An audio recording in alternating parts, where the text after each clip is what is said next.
This is the Transformers Generations Studio Series ReActivate Gamer Edition Deluxe Class Bumblebee. It seems to be just a straight up repack of the ReActivate Bumblebee, the one that came with Starscream. But if memory serves me correctly, usually Hasbro, when they repack stuff, they usually change the hue of the color, the plastic color, by a bit. And from the looks of things, the yellow on this one is a little more mustard yellowy than gold, because the previous one was a little bit like a more faded gold. This one does feel like it's a little bit sharper. I don't know. I don't have the original version anymore, unfortunately, but it's a small, very, very subtle difference, I think. But I think it's the same figure overall. Let's get this guy out of packaging. And here is the Gamer Edition ReActivate Deluxe Class Bumblebee out of the box. And yeah, for all intents and purposes, it looks to be the exact same figure. But I did check some of the photos that I took of the old figure, and I don't know, okay? It could be just my eyes playing tricks on me. But if you look at the way the yellows have been molded, this one feels a little bit more like a darker mustard type of gold. This one is sort of a lighter mustard, lighter yellow mustard type of gold plastic. And this one I think has a little bit more marbling and swirling.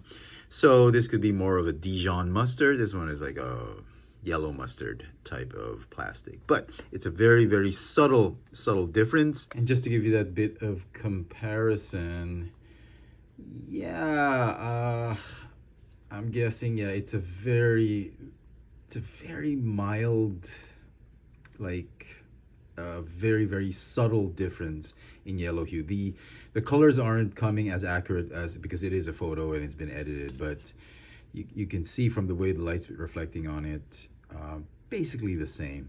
I will note though that the nose on this one is a lot smoother than the previous version. The previous version has some ridges. This one is a little bit smoother. It's probably got to do with consistency of paint. Also, if you look at the eyes, this one has, you could clearly see that neon green or sort of glow-in-the-dark paint that they put on the eyes on this one more than the previous version. The previous version's eyes are a little bit more recessed. This one is a little bit more prominent.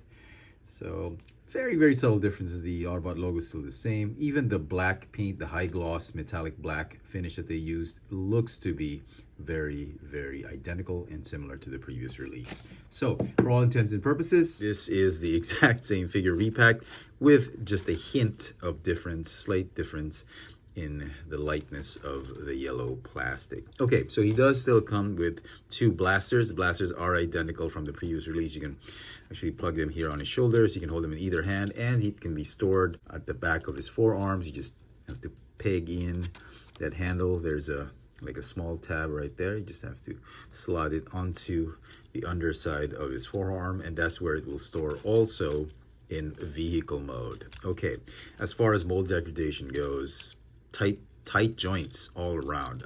Neck is still on a ball joint, very tight. No waist swivel. We've established that in my previous review.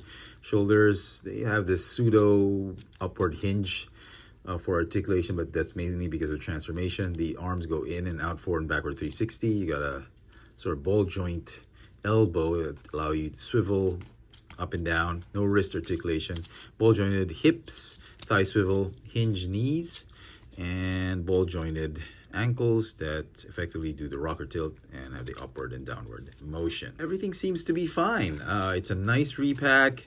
A lot of the collectors were really just after this figure and weren't really interested in that Starscream figure. The Starscream figure is by no means a bad figure. That was actually a pretty good figure, and I actually felt during my review of the 2-pack that the Starscream was the better figure amongst the two, but fans seems to want this they seem to want this Bumblebee more, and I think out of all the 4 ReActivate figures, this guy was the most popular. I personally think the Optimus was the best, but yeah. So they repacked it as a studio series, and here is the diorama that came with it. From the looks of things, it looks to be a pretty good game. It's just a shame that I think rumor has it that the game's been canceled. So Yeah, and Hasbro, I think, is pushing for another game, a different kind of game, and this ReActivate has just been mothballed or something. So it is a shame that's happened to this game, because I thought it had a lot of potential. The characters, the design of the figures actually look great. They're big. They're not disproportioned. I thought they were very, very close to how Revenge of the Fallen or the original Transformers the movie figures looked. Very solid figures. In fact, this particular Bumblebee figure I thought was a very, very solid figure. There was nothing cheap about it. Some parts may seem soft, but they're actually pretty solid. So yeah. Now for comparisons, let's bring in, just in case you've forgotten how he stands. This is the old Revenge of the Fallen Deluxe class Bumblebee. And like I said, very similar. I get that feeling that I'm handling an old 2009 or 2007 figure. I thought it was pretty impressive. And here is the Studio Series 86 Deluxe class Bumblebee. Yep, you heard me right. All three of these figures are Deluxe class figures. Didn't have this figure when I did a review of this figure, so now you get to see how they scale with one another. So transformation, you can keep the weapons on his forearm, since that's where it's going to be in alt mode. Okay, you want to rotate the forearms this way, fold the arms up this way, rotate them like that. Okay, like this. Okay, and then the tricky bit is really the chest, because it compresses that entire top part of the car seamlessly, very nicely into his chest. So what you want to do is you want to unpeg the front bumper, fold out that bottom part of the chest. And this is the tricky bit. You want to just fold this whole arm and chest assembly. The head's going to stay there. You want to bend this this part right here of the torso. You bend it as close to the chest as possible, because you need to pull out this section right here. So if you bend it this way, it's not going to be difficult to pull out this section. So bend it as close to the belly as possible, so you can pull this flap section out. Okay, rotate the entire thing. Make sure you fold his neck up, look up, and this whole section right here is going to fold out, and you're going to form that top part of the car, windshield, armored windshield, and the bonnet. And then the head is going to peg in underneath the roof, and you're going to slide and just tab that whole roof section in, and that's top part of the car essentially. Okay, now the legs, you want to fold out these panels, fold out these wheels, rotate the feet and fold them up, rotate the wheel, fold them up, and collapse the knee pads. And then you want to fold the whole hip assembly up like that, and then just keep these to the side, and then fold the knees sort of like in a fetal position. Okay. All right. Okay. Okay.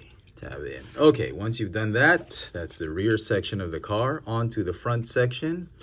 You want to fold the arms inward. Fold them as close to the head as possible. Go ahead and fold these arms inward like that. And okay. And then, yep, just to secure everything. Okay, make sure the head is tucked in. Okay, there we go. The guns are sort of going to just stay on top of the knees. And then these door panels, they are going to lock sort of the sides of the car. So that'll stabilize the transformation, keep everything aligned. And then finally, the front wheels are going to slide over and tab onto the sides of the chest, forming the front fenders and wheels. Okay, and then the wheels also tab in here onto the tabs of the I guess the biceps or the arms. So make sure you do that simultaneously as you're tabbing the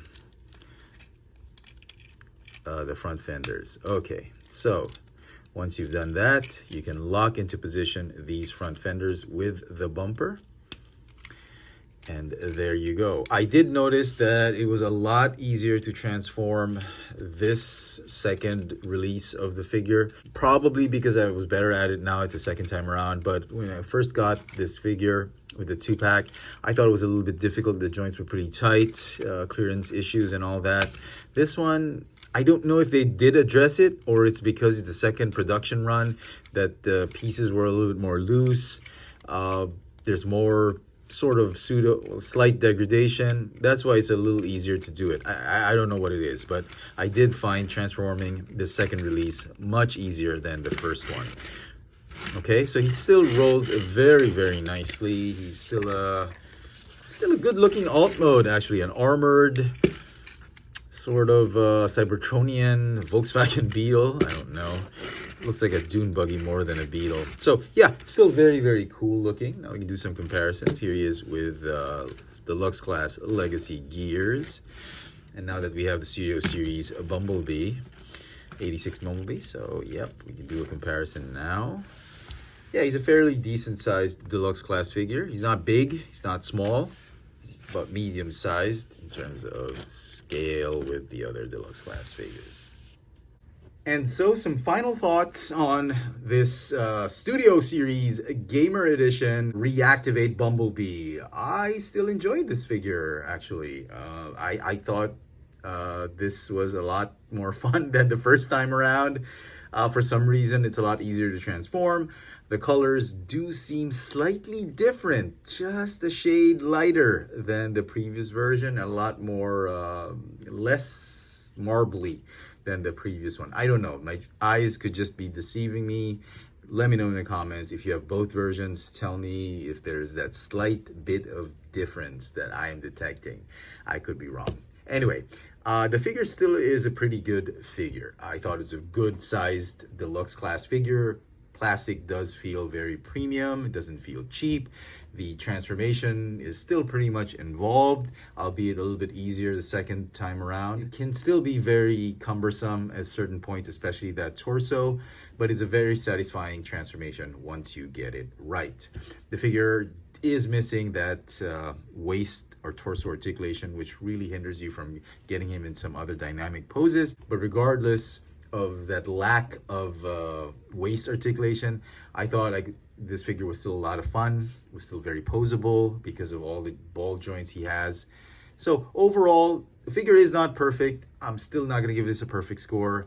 I still feel the same about it when the first time I reviewed it, albeit this time it's a little bit more fun because of the ease of transformation. The figure is going to get a 9 out of 10. I think I gave it a 9 out of 10 back then, or was it an 8?